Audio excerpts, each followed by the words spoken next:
Sancım bizim sağlığımızı dürlü yokonç keselerden gorama üçün gerekli. Yöne köp adamlar sancımın bizi gorayanını däldem eýsem bize howplu bolanny ynanýar. İnternette ve dilden dile ýaýrayan maglumatlara göre sancım ısmazlığa, her türlü alergiye hatta ölüme yol açıp bilýär diýip aýdylýar.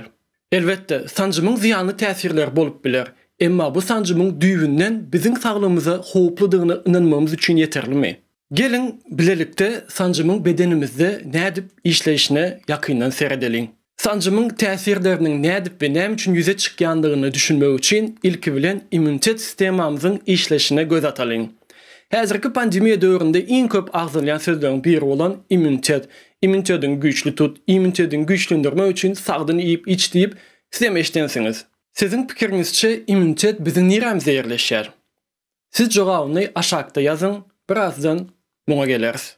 İmmun sistemamız bedenimizin goro mehanizmidir. Bedenimizdeki immun sistemamızın maksady bizi daşarky viruslardan, her türlü ýokonç kesellerden, mikroplardan ve türlü bakteriyalardan bizi goramakdyr. İmmunitet biziň niremizde ýerleşýär diýip soradym. İmmunitet biziň tenimizden başlaýar. Ýagny tenimiz biziň ýokonç kesellere garşy ilkinji galkanymyzdyr. Tenimiziň ortaça ululugy 2 metr kvadrat bolup, bulam ýegenimiň ýorganyna barabar. Käbir mikroplar ýa-da viruslar bedenimizden geçip bilmän tenimiz tarapyndan ýok edilýär.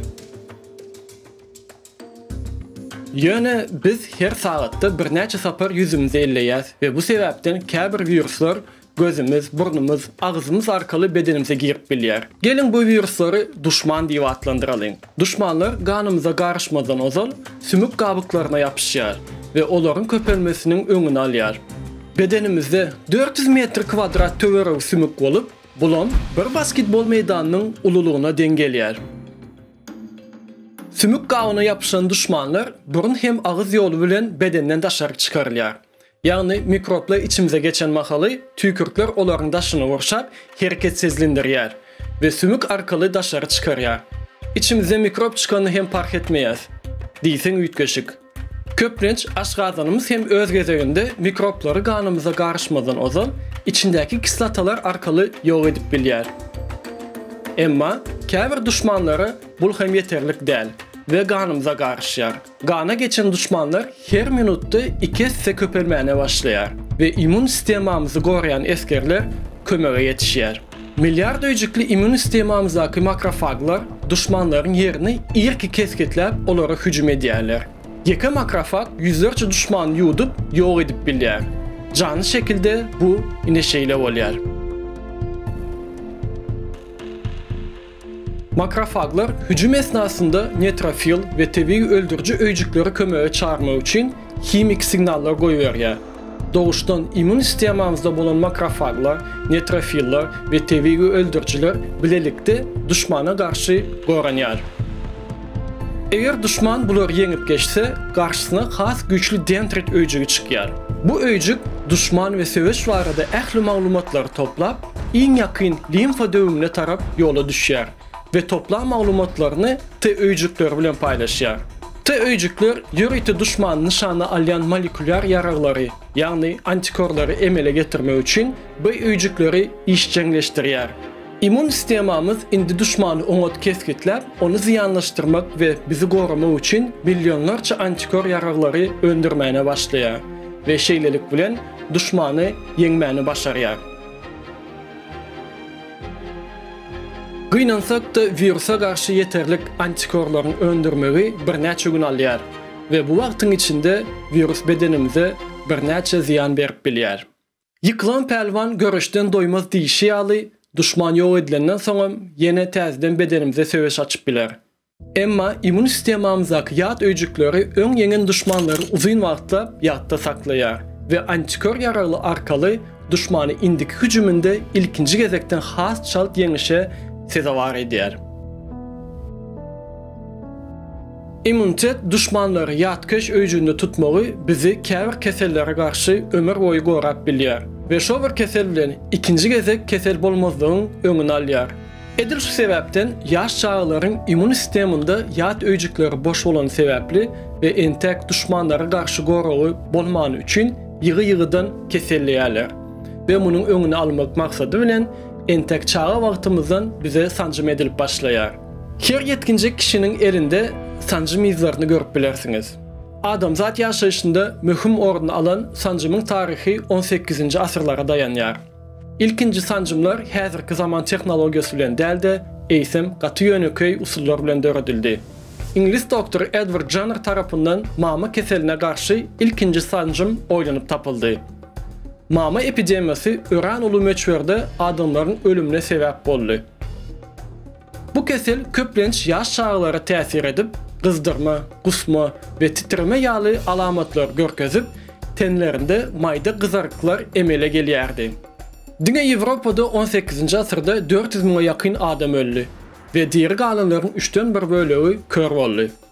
Ýokanç kesellerden nädip gorunmaly atly videomda agzap geçişim ýaly dünýä taryhy boýunça ýokanç kesellerden müňlerçe, hatda milyonlarça adam ýogoldy. Eger bu ölümlerin öňüni almak üçin immun sistemimizi ýokanç kesellere garşy öňünden taýin edip bilýän bolsak näme? Elbetde bu mümkin we bu etap sancımlar bilen başlaýar. Sancım ýokanç keselleriň gutulmagynyň iňli sebäbi. Kesel arkaly ýat öýjüklerini döretmek ýakymsyz we kä wagt gaty howpludyr. Sancımlar aldy ýollar bilen immun sistemimize ýat öýjükleri döretmeginiň we ýokanç kesellere garşy gorunmagynyň aňsady usulydyr. Sancımlar öz aralarında 3 türlü görünüşe bölünýär. Canlı sancımlar, patogenin ýagny virusdan ýasalyp, onun has gowşak we üýtgeşik görünüşidir. Hereketsiz sancımlar, patogenin öldürülen görünüşidir. Bu sancımlar uzun wagtlyk immunitet döretmeýär.